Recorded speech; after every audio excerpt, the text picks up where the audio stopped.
This episode is proudly supported by OpenTable. Nearly 1/3 of diners are booking same day. So they're making those decisions on the spot. And 10% are making their bookings within just a few hours. And so it's why it's so important to have booking software like OpenTable, which allows your diners to discover you. And so when restaurants are on platforms like OpenTable, they're much more likely to be discovered. We help diners to connect to restaurants. Ultimately, having technology, using technology, helps you to reattach to those diners. Experience the power of OpenTable. For an exclusive offer, visit restaurant.opentable.com.au/DITW.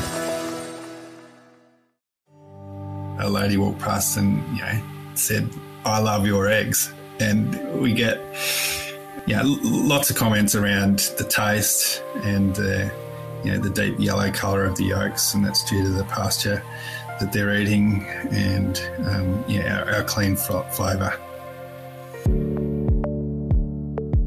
This is The Producers. I'm Dani Valent. Eggs are a ubiquitous staple food, a cafe standard, a baking essential, and a building block in dishes from every cuisine. Even though many consumers and food manufacturers have turned away from battery farms and caged eggs, there's still so much further to go in terms of animal welfare, the environmental impacts of egg farms, and the huge influence farming methods have on the taste of the end product. Paul Righetti is a founder and owner of Honest Eggs, a central Victorian egg farm that takes a lot of pride in doing things differently. My name's Paul Righetti, and we run a regenerative agricultural farm in central Victoria. Honest Eggs Co is our brand. We grow pasture-fed eggs and cattle and sheep. Our family were settlers from Switzerland in the Hepburn-Dalesford area. They settled in Yandoit, and in the gold rush times, they started dairy farming. They built a butter factory, and they were processing their own milk, plus the milk from lots of local dairies, and then they even exported butter back to Europe. And then they moved on to general farming. They became fairly successful at the butter making and moved into general farming and cattle and sheep mainly in the district. They brought quite a bit of their culture with them. A lot of them did end up farming, but also they were builders and labourers and gold miners as well. So there's still a large legacy of Swiss Italians in the district. Well, we were predominantly cattle and sheep when I grew up, and we lived on the farm here. Dad was managing a couple of farms about 30 kilometres apart, but mainly merino sheep. We spent a lot of time with Dad working. As you know, farming can be long hours and seasonal and all weather conditions, and there was some tough drought periods through our childhood years. So it was, Mum and Dad did a great job raising 5 children, and we spent a lot of time outdoors, either helping down on the farm or playing cricket in the backyard or whatever it was. But we have really fond memories of, I think when you're a child you don't realise tough times, but you do appreciate them as we've got our own children now, and I often look back on our childhood and appreciate what Mum and Dad did. I guess there was always chickens from a little kid. We have photos of us collecting eggs when we were about 3.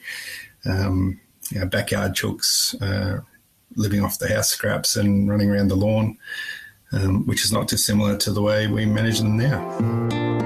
Even though Paul studied and worked in the city, the pull of farming life was strong. When he decided to go back, he knew he wanted to farm in harmony with nature, and the philosophies around regenerative farming were compelling. I always wanted to do it. There wasn't an opportunity when I first left school. The farm wasn't big enough. But I also think it was a really good thing to go off farm and see some of the world and business. And I think I'm a much more grounded business person now as a result of having that experience in Melbourne. I did a business course when I came back to the farm in holistic management, and I just really believed that that was the way to focus our direction. So we run predominantly a grazing business now with different species, but it has holistic values and with a regenerative focus. So ground cover, carbon capture, diversity in pasture species, and it's a low input, chemical free system, just using nature to provide minerals and energy through the grass for our animals. It just made sense to me and our family that this was the way to go, and bringing up children and wanting them to eat healthy food, but also it feels good to farm this way. You feel like you're improving the farm as well. Starting an egg farm was a combination of agricultural philosophy and happenstance. Sometimes school projects get a little bit out of hand. It came about in two ways. We had obviously moved down the holistic path, but and following Joel Salatin with the multi-species operation. But also my daughter hatched some chickens for her local kinder, and the hatchery gave us many more eggs than we thought we would need for the kinder. And we had chickens running around everywhere at home and obviously grazing grass, and we were giving eggs away to friends and family and parents at school, and everyone was saying how different and awesome they were, and we just thought, well, that's pretty normal, but it's not. And so we thought, well, the two things sort of came together, and we said, well, maybe we can make this an enterprise, and it's another enterprise we could run on the same piece of land that has a synergistic effect with the other enterprises. So you don't need any more land, you just need some more labour, and it provides cash flow itself. Well, it's a lot of hard work, actually, but it's enjoyable, and we're really happy with the direction it's taking. And we called ourselves Honest Eggs Co, but because we're quite open about how we farm, and we like to bring people to the farm, show them what we're doing.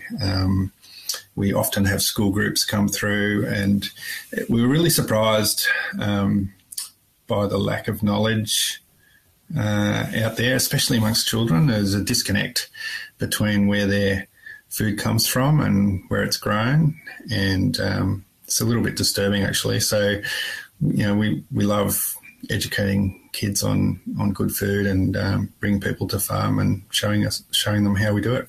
We find that the chickens are really very low stress birds, so there's plenty of room to move around, there's plenty of grass to graze. If they've got an issue with another chicken, there's plenty of room to move away. And so there's a nutrient element to the pasture benefiting the eggs, but there's also behavioural, very low stress situation. So they're quite social animals, and really nice to be around a lot of the time. Often when we take our tours to the paddocks, you'll walk out there with a group of people, and then 1,000 birds will come over and say hello and start pecking their shoes and pants, and they're very social birds and kind of nice to be around. Producing eggs is one thing, getting them to market is another, and it's a very different process from selling cattle and sheep. There was a local food group in Daylesford called Daylesford Massive Produce. It was chaired by Ella Wolf-Tasker, who runs the lake house in Daylesford for many years. And I just went to the general meeting actually and said, we farm cattle and sheep, but we've got this idea that we might do some pasture-fed eggs as well. And Ella just said, okay, do it. And so we thought, well, righto. And then we ran a small amount of chooks for the first year, about 1,000 hens. And I think Ella bought probably half of our produce for that first year. So she was terrific support to us. And once we did that, we didn't have a great plan other than we thought we'd sell to restaurants, but the local people started asking for eggs, so we ended up in the fruit shop and the butcher shop, and then we went out and sourced some marketing and ended up in Melbourne, and it's sort of grown from there. The next part of our business is going interstate. We just launched into Sydney and the ACT, so that's a whole new thing for us. We're thinking more broadly about Australia now and not just Victoria. But if people in Sydney are really keen to eat our product, we're happy to send it there. It's great. Consumers tend to think they're doing the right thing by chickens if they purchase free-range eggs. But Honest Eggs is among those producers seeking new and improved paradigms that are better for birds, eggs and environment. Well, the free-range definition in Australia is 10,000 birds per hectare. So a hectare is 100 metres by 100 metres, which is basically a shed with a yard that they'll go out and graze in. So there won't be any grass attached to that because the chooks would have eaten anything that tries to poke its head up. We call ours open range, but the principal difference is that we move our sheds. So all our sheds are mobile, and each week we pull them to a fresh patch of grass. So there's a few reasons for that. One is that you're laying down fertiliser and they're disturbing the ground around the shed. There's high density around the shed because that's where most of the activity is. And then you pull it to a fresh site and it starts to regenerate another piece of the paddock. But also they're getting access to fresh pasture every week. They stay within about 200 metres of the sheds and they roam out from there. And so as you move the shed, you're effectively moving them to fresh pasture as well. So they get fresh grass and more nutrient each week as we move them along. So we're 30 birds per hectare. So we're very low density. We do think of chickens as grazing animals. They obviously eat a grain diet as well as grazing, but they do graze a lot of fresh grass, and it gives complexity to their diet, which makes them a more nutrient-based egg. And one of the other things, apart from the grazing, is being out in the sunlight and the minerals from the sun that the chook would capture makes for a much more nutrient-dense product. And I think our customers often talking about the flavour or the taste of our eggs. They're very clean and a wholesome taste, and there's no doubt that that's from grazing. Each one has a synergy, I guess, with the pasture. So the cattle and the sheep will come through and graze the grass down to a level where the chooks will then go over it and scratch it up and fertilise it. And then as the mobile sheds move along, they're fertilising the paddock naturally. And so then you grow more grass for cattle and sheep to follow up on.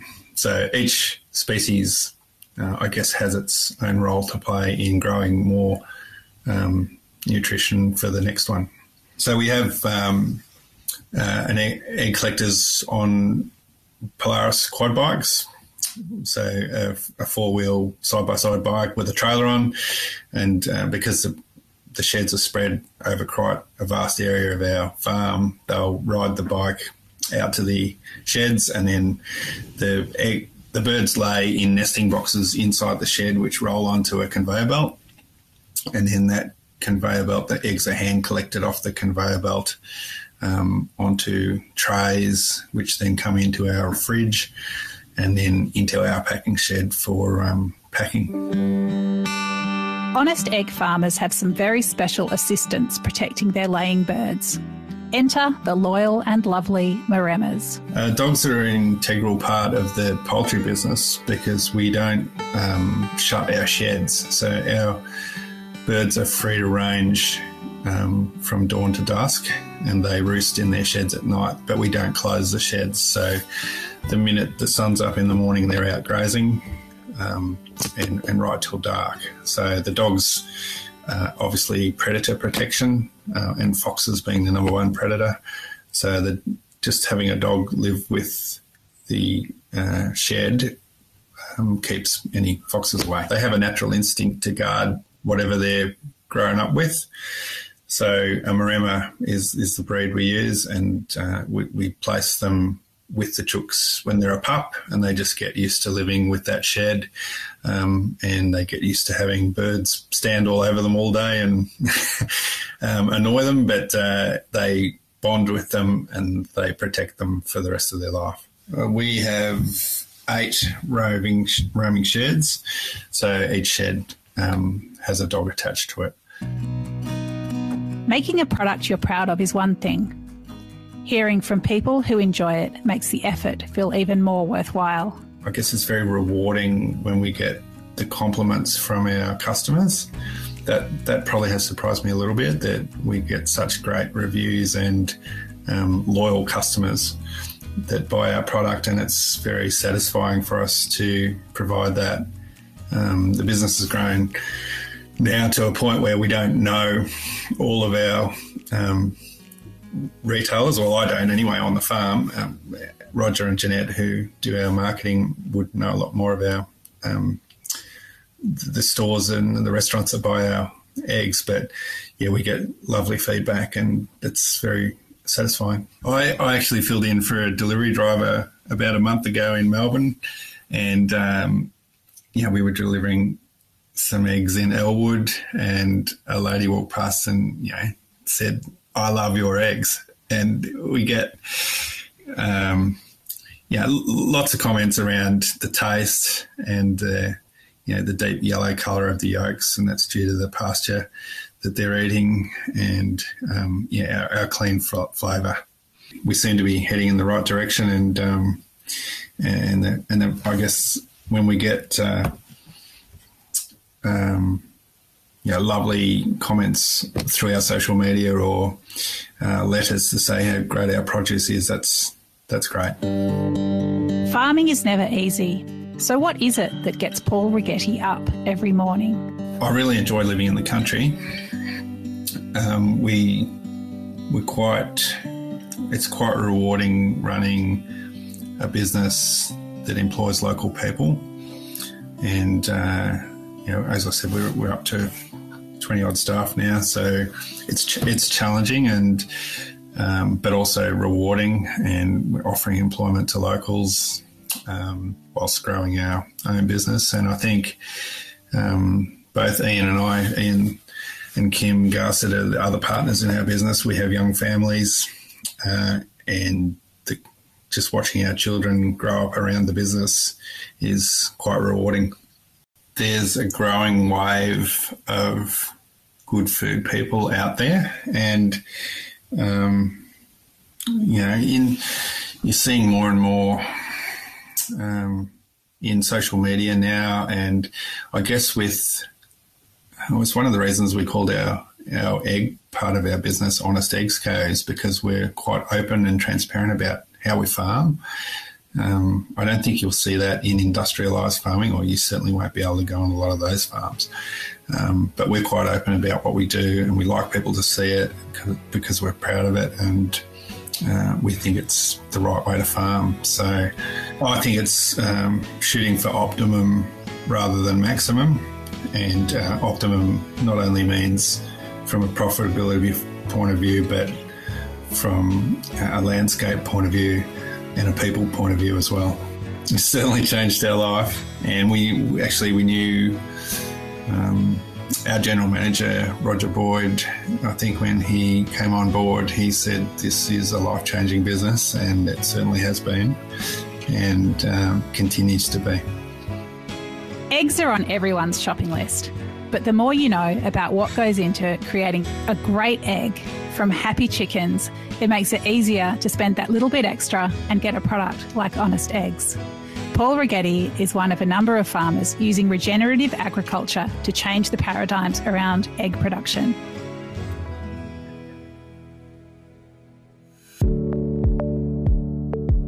This is The Producers, a Deep in the Weeds production. I'm Anthony Huckstep. Stay tuned as we share the stories of producers, farmers, makers and growers, the true lifeblood of the food industry. Follow us on Instagram at Producers Podcast or email us at producerspodcast@deepintheweeds.com.au.